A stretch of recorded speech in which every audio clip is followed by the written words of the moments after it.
अपयश की पिटारी लेकर के जैसे ही केकई के सामने पहुंची तो केकई जी बैठी थी और मंथरा बेचारी सीधे गई और जाकर के 100 सौतों की कथा सुनाने लगी। और ऐसी कथा सुनाई कि केकई को एकदम क्रोध आया। कहती अच्छा, मुझ में वो कौशल्या में तू अंतर मानती है, फालतू की बात करती है।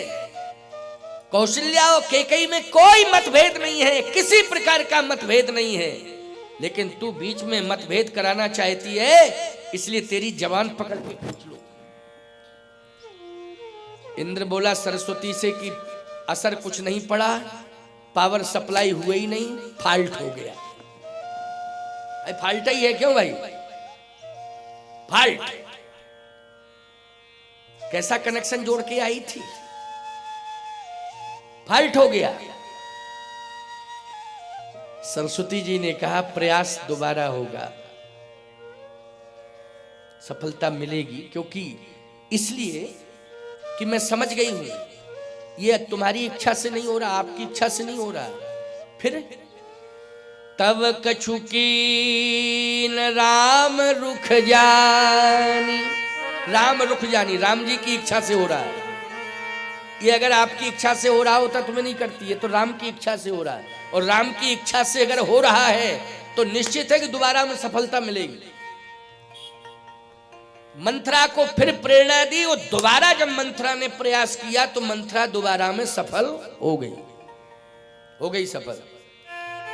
ऐसी सफल हुई प्यारे कि केकई जी को उसने कनक भवन से निकाला और कोप भवन में भेज दिया। ये मंथरा का प्रयास है। रहती थी कनक भवन में, सोने के भवन में, अयोध्या में कनक भवन है, लेकिन निकाला प्रयास करके वो सीधे कोप भवन में भेज दिया। ये प्रयास सफल हो गया, ठीक है ना। कनक भवन से निकाला और कोप भवन में भेज दिया, ये प्रयास सफल हो गया। माताओं, अयोध्या का कनक भवन सबसे सुंदर है। अयोध्या में जो भी अयोध्या जाते हैं दर्शन करने के लिए कनक भवन जरूर जाते हैं। मान्यता है कि भगवान राम का नित्य निवास है कनक भवन में, जैसे हनुमान जी का हनुमानगढ़ी में है, तो अयोध्या में ये मान्यता हर मंदिर में राम जी बैठे हैं। जन्म तो राम जन्मभूमि पर हुआ है राम जी का, लेकिन नित्य ही सीता के सहित निवास करते हैं कनक भवन में, इसलिए कनक भवन का दर्शन लोग अवश्य ही करते हैं। वही कनक भवन से निकाल करके मंथरा ने महारानी केकई जी को कहां भेज दिया, कोप भवन में।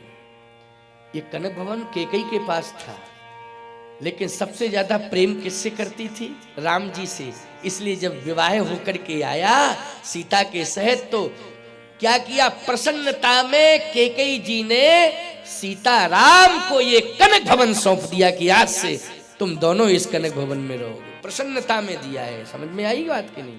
वो प्रसन्नता का नेग होता है ना, मोहि दिखाई नेग क्या बोलते हैं, वो प्रसन्नता का नेग, इसलिए कनक भवन दे दिया, इसी में निवास। आज मान्यता है कि उसी कनक भवन में सीताराम जी निवास करते हैं, लेकिन केकई जी को कनक भवन से निकाल दिया मंथरा ने।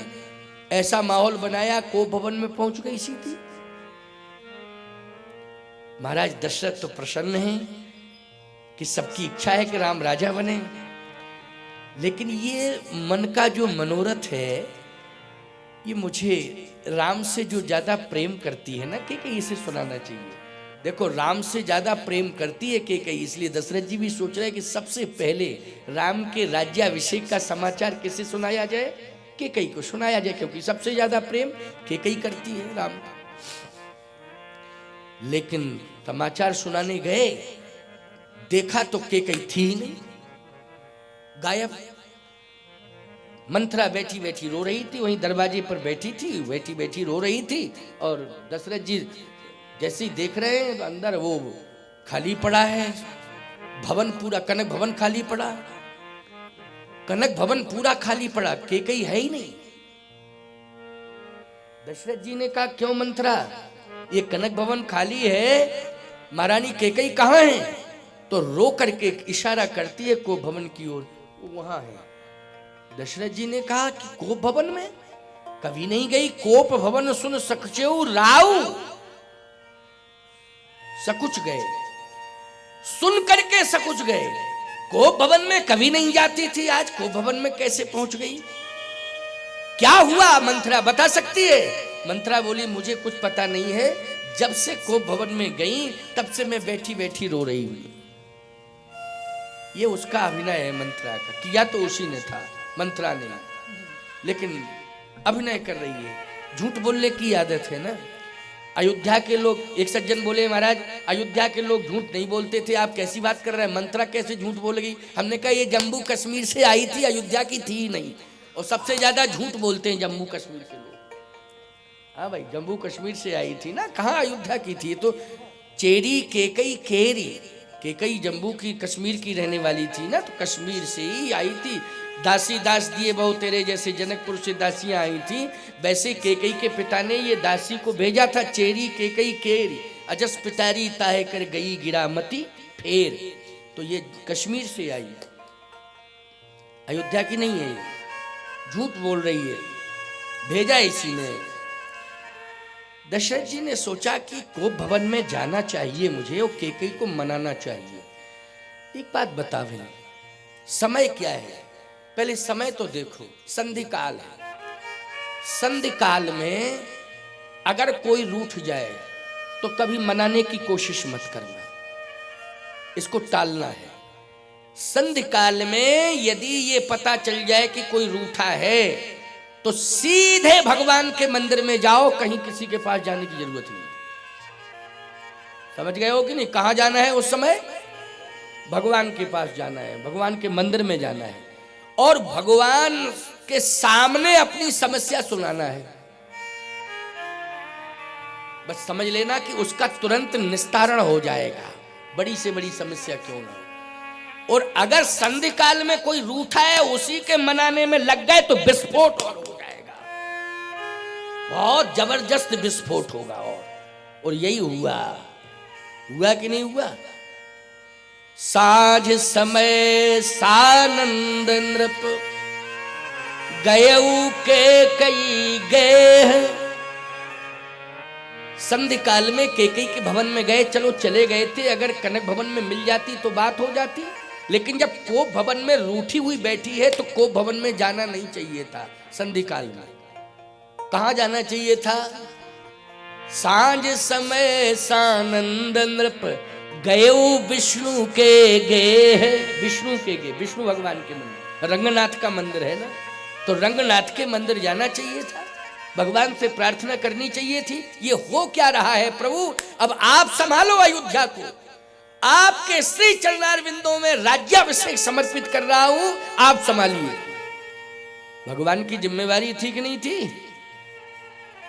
लेकिन संधि काल में कोप भवन की ओर जा रहे हैं। संधि काल में अंधेरा होने लगता है कि नहीं होने लगता है? बोलो जल्दी। और कोप भवन में तो और ही ज्यादा अंधेरा। कोप भवन मानी अंधकार का घर। क्यों? 12 बजे दिन में अगर कोई क्रोध करता है तो आंखों के सामने अंधेरा हो जाता है। 12 बजे दिन में अगर कोई क्रोध करे ज्यादा तो बोलो अंधेरा हो जाता है कि नहीं हो जाता है? क्रोध करते ही आंखों में एकदम धुंधलापन आ जाता है क्रोध के कारण। वो तो कोप भवन है, क्रोध का घर ही है।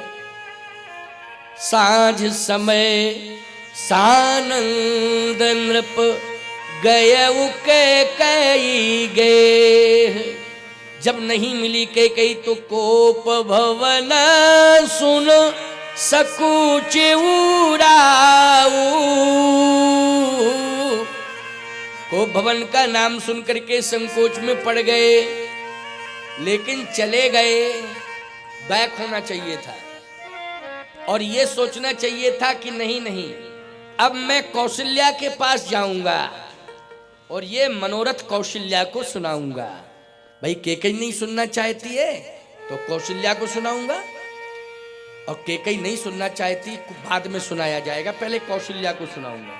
लेकिन कौशल्या जी के भवन की ओर नहीं गए, सुमित्रा जी के भवन की ओर नहीं गए, कोप भवन की ओर चले गए। अच्छा ये बताओ, ये भेजा किसने है? आप कहोगे मंथरा ने। मंथरा ने नहीं भेजा है, ये मन की भावना ने भेजा है, मन ने भेजा, मन ने। किसने भेजा? मन हुआ तो चले गए, और भले ही मंत्रा भेजती, अगर मन नहीं होता को भवन में जाने का तो मंत्रा जबरदस्ती भेज सकती थी क्या?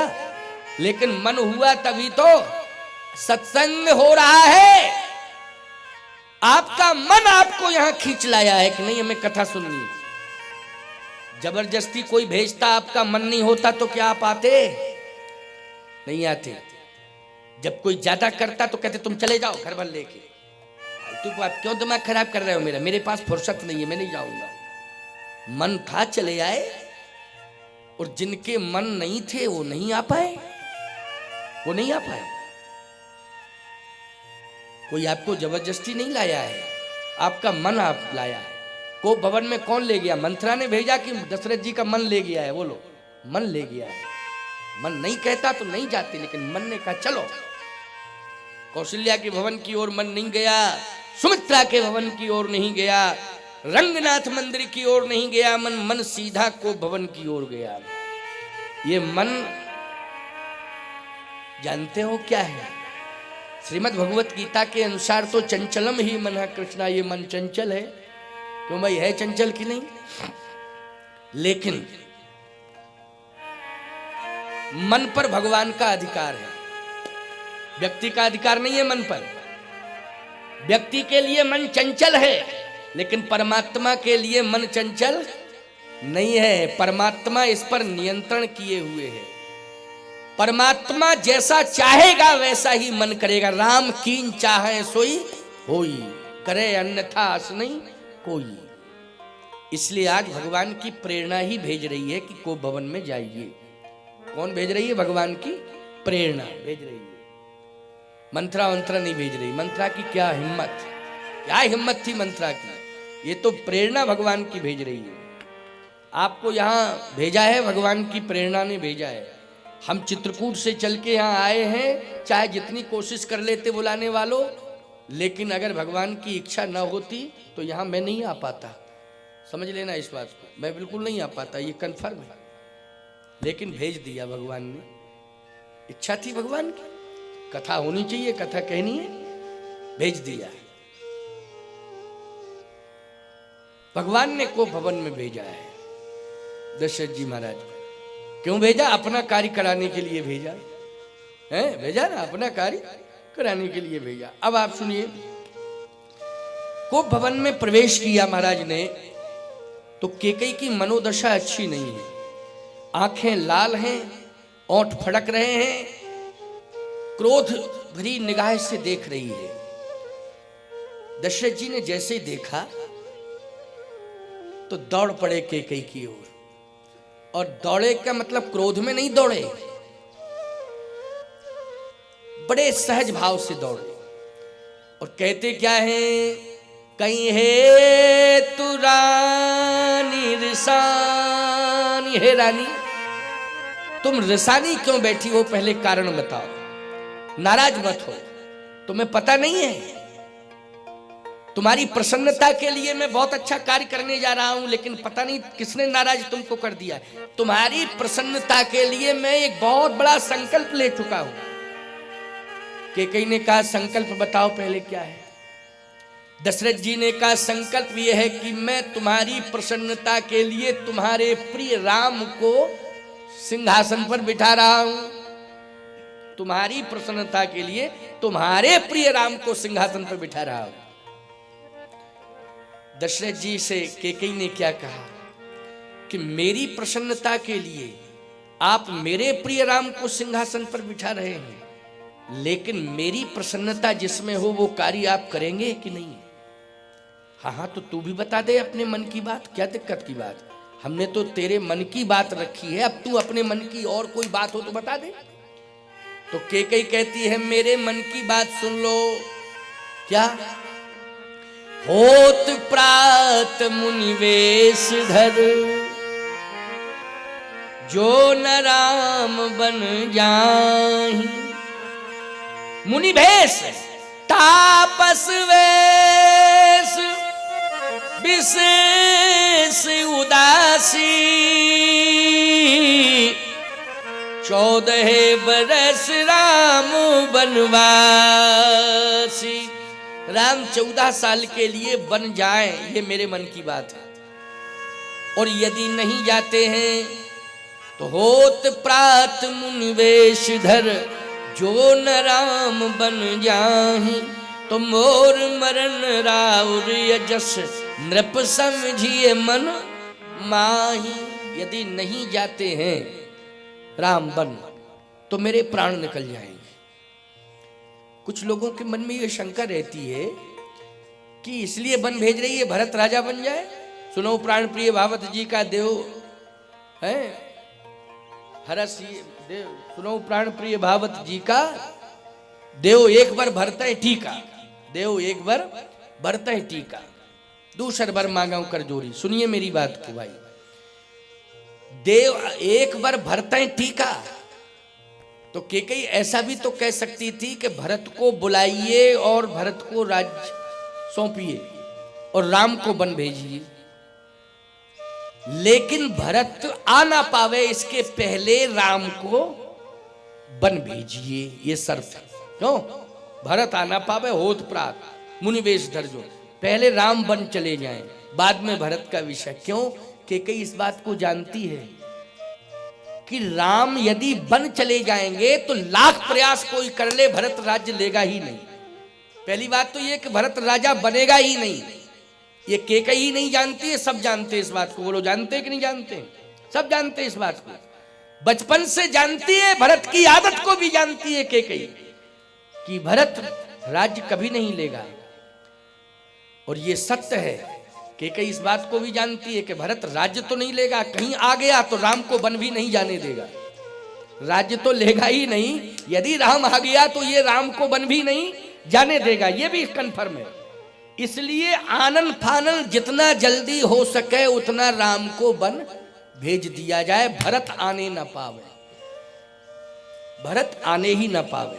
क्योंकि केकई जानती कहीं भरत आ गया तो राम को वन नहीं जाने देगा और राज्य तो लेगा ही नहीं, ये पूरी तरह से केकई जानती है। लेकिन फिर मांग क्यों रही है भरत के लिए? सुनहु प्राण प्रिय भावत जी का, सुनहु प्राण प्रिय भावत जी का, देहु एक बर भरतहि टीका, देहु एक बर भरतहि टीका, देहु एक बर भरतहि टीका, देहु एक बर भरतहि टीका, देहु एक बर भरतहि टीका। भरत को टीका, टीका मानी होता है राज्य, क्यों होता है कि नहीं? भरत को राज्य मिलना चाहिए। मैं एक बात और कहता हूं, हमेशा इस बात को सुनना और पढ़ना भी रामायण में। राज्य अयोध्या का छोटा है, बड़ा नहीं है, बहुत छोटा राज्य है।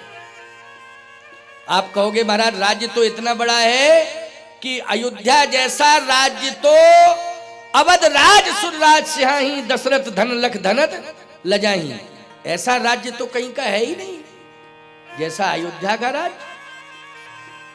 अरे भैया सुनो, राम की दृष्टि में अयोध्या का राज्य छोटा है, इंद्र की कुबेर की दृष्टि में बड़ा होगा, लेकिन राम की दृष्टि में क्या है? छोटा राज्य है कि नहीं?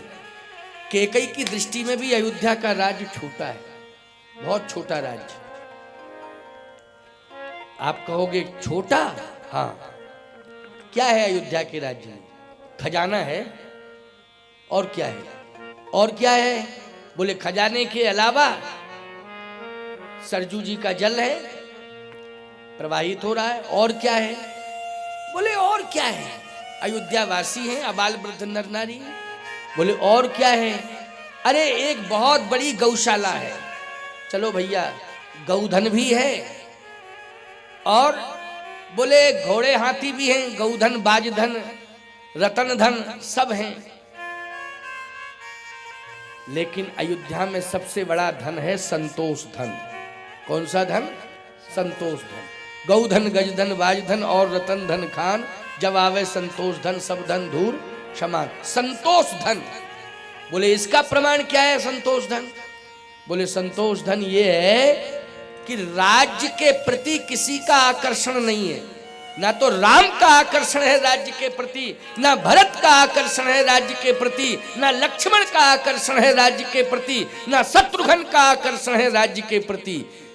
इन सब का आकर्षण यदि है तो राम के प्रति है, राज्य के प्रति नहीं है। यह विशेषता है, राम के प्रति है, राज्य के प्रति। अच्छा बोलो, सबका आकर्षण किसके प्रति है? राम के प्रति। मैं कहता हूं कैकेयी का आकर्षण किसके प्रति है? राम ही के प्रति है, राज्य के प्रति नहीं, राम के प्रति है। भरत का भी आकर्षण राम के प्रति, लक्ष्मण का भी राम के प्रति आकर्षण, राज्य के प्रति। ये संतोष धन, इसको कहते हैं संतोष धन।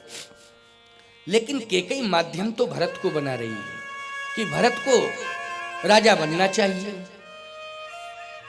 भैया कैकेयी इस बात को जानती है कि राम में भरत में बहुत अंतर है। क्या अंतर है राम में भरत में? भरत राम एक ही अनुहारी, सहीसा लख न सके नर नारी। अरे ये तो बात है ही कि एक ही अनुहारी, लेकिन अंतर ये है कि राम है सूर्य और भरत है दीपक। राम क्या है? सूर्य है। बोलो है सूर्य की नहीं? और भरत क्या है? दीपक। अच्छा, दीपक में और सूर्य में अंतर बताओ कितना है? बहुत अंतर है दीपक और सूर्य में। और सुन लीजिए, भरत दीपक ही है, लेकिन राम सूर्य के साथ साथ, क्योंकि सूर्य तो अस्त भी होता है। सूर्य तो जैसे दिन भर सूर्य का प्रकाश और शाम को सूर्य अस्त, लेकिन राम सूर्य भी है, लेकिन सूर्य के साथ साथ राम मणि भी है, सूर्यवंश की मणि। रघुवंश सूर्यवंश की क्या है? राम मणि। अच्छा, ईमानदारी से बताओ, मणि कभी अस्त होती है? मणि का प्रकाश बता दो, चाहे दिन हो, चाहे रात हो, चाहे वर्षा हो, चाहे समुद्र में फेंक दो, कई साल बाद निकालो तो मणि बोलो जैसी की तैसी निकलेगी कि नहीं निकलेगी? कि मणि बुझी हुई निकलती है? प्रकाश देते हुए निकलेगी। सीधी सी बात यह है, एक और देखा जाए तो राम सूर्य के भी सूर्य हैं, जगत प्रकाश प्रकाशक राम सूर्य के भी सूर्य राम हैं। लेकिन दूसरी ओर देखा जाए तो राम सूर्य वंश रघुवंश की मणि भी हैं। लेकिन भरत तो हर काल में दीपक ही दीपक है। क्या है? दीपक है। सूर्य वंश का, रघुवंश का, इक्ष्वाकु वंश का भरत क्या है? बोले भरत तो दीपक है। कैकेयी इस मर्म को जानती है कि भरत दीपक है, लेकिन राम सूर्य का भी सूर्य है, और एक मणि नहीं, मणियों का भी मणि, मुकुट मणि है। मणियों का मणि क्या है? मुकुट मणि है। मणियों में भी होती है एक मुकुट मणि, सिरमौर जिसको कहा जाता है। समझ गए हो कि नहीं? तो राम मणियों में क्या है? मुकुट मणि है, मणियों में भी सिरमौर है। ये राम की विशेषता है। ये कैकेयी इस मर्म को जानती है।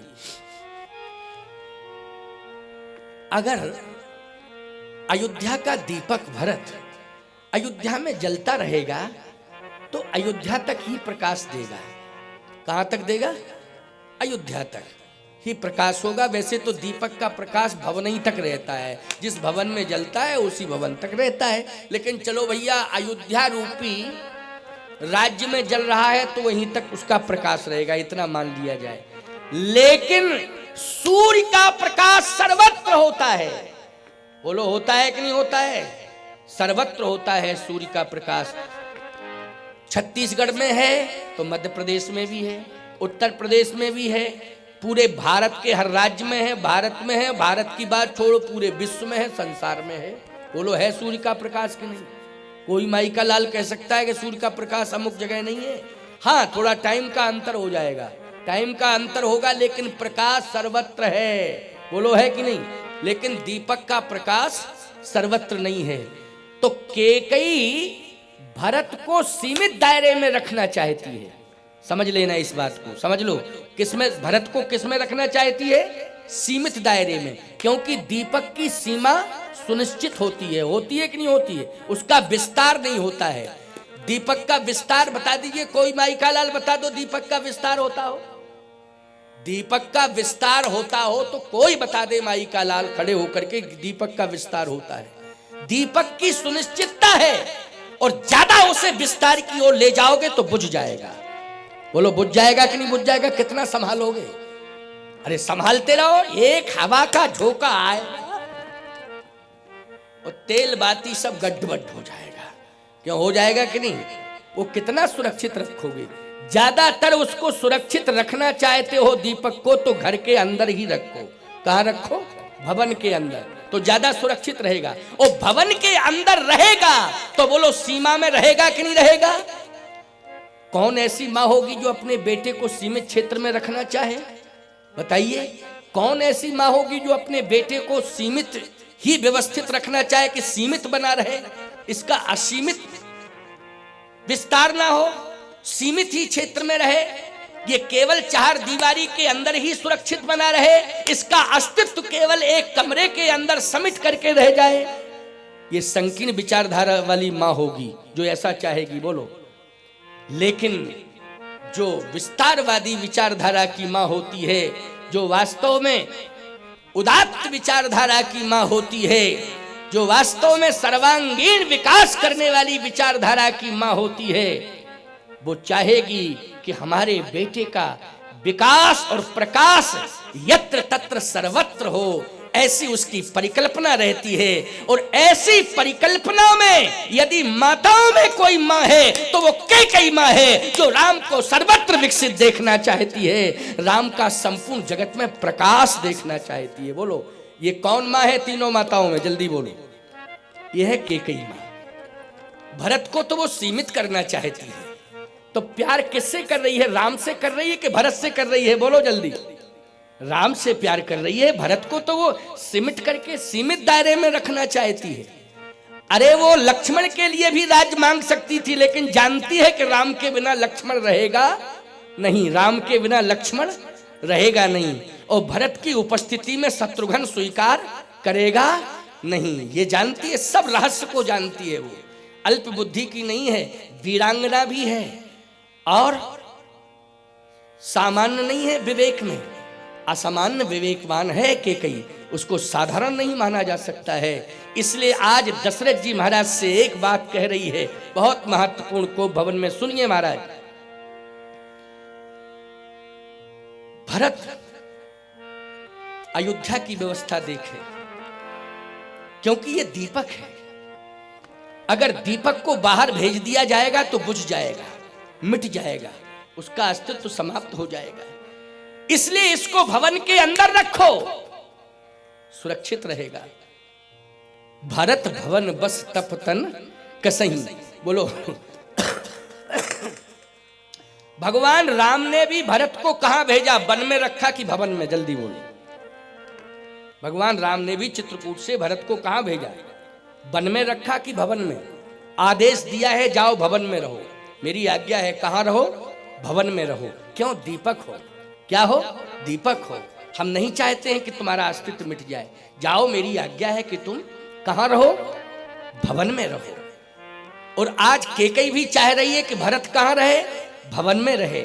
और दशरथ जी महाराज से भी यही कहा कि एक बात बताओ, आपने जब भरत का मूल्यांकन किया था तो भरत को क्या बताया था? जानहूं सदा भरत कुल दीपा,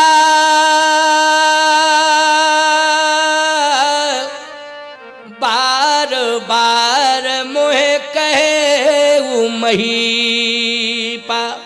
जानो सदा भरत कुल दीपा, ये भरत कुल का दीपक है। तो जब आप स्वयं कह चुके कि भरत कुल का दीपक है, तो दीपक को तो भवन में ही रहना चाहिए। ये आपका जो राज्य है इसमें थोड़ा सा प्रकाश बना रहे, इसके लिए दीपक पर्याप्त है। लेकिन सूर्य को सीमित क्षेत्र में सुरक्षित करने की आवश्यकता नहीं है। सूर्य को कभी कमरे में बंद नहीं किया जाता है। किया जाता है क्या? सूर्य को किसी दीवारों से ढका जाता है क्या? चाहे जितनी कोशिश कर लो, चाहे जितनी ऊंची चार दीवारी खड़ी कर दो, खिड़कियां बंद कर लो, पर्दा लगा दो, लेकिन कहीं ना कहीं सूर्य की किरण थोड़ी बहुत पहुंचेगी कि नहीं? ये आभास हो जाएगा कि रात नहीं है, दिन है। तो बोलो, दिन का आभास कौन कराता है? बोलो, बंद कमरे में भी पर्दा लगे हुए हैं और दिन का आभास कौन कराता है उस समय? बोलो, सूर्य कराता है। बल्ब का प्रकाश नहीं कराता है, मरकरी का प्रकाश नहीं कराता है, सूर्य की किरण का प्रकाश कहीं ना कहीं से आभासित कर देता है कि अभी सूर्य है, अभी प्रकाश है। अनुभव हो जाता है कि नहीं हो जाता है? क्योंकि सूर्य को प्रतिबंधित नहीं किया जा सकता है, इसलिए राम को प्रतिबंधित नहीं किया जा सकता है। महाराज, राम को प्रतिबंधित नहीं किया जा सकता है। राम को आप प्रतिबंधित कर रहे हैं, राम को आप अयोध्या की सीमा में बांध रहे हैं, राम को आप केवल अयोध्या का राजा बनाना चाहते हैं। राम अयोध्या का राजा ही नहीं है, केवल उसे अयोध्या नाथ मत बनाइए। राम तो पूरे विश्व का नाथ है, इसलिए राम को विश्वनाथ बना दीजिए। राम को अयोध्या नाथ मत बनाइए, केवल सीमित अयोध्या नाथ। विश्वनाथ का भी वो नाथ है। बोलो, विश्वनाथ के भी नाथ है ना राम जी? विश्वनाथ मम नाथ पुरारी, त्रिभुवन महिमा विदित तुम्हारी। लेकिन उस विश्वनाथ का अगर कोई संसार में नाथ है तो कौन है?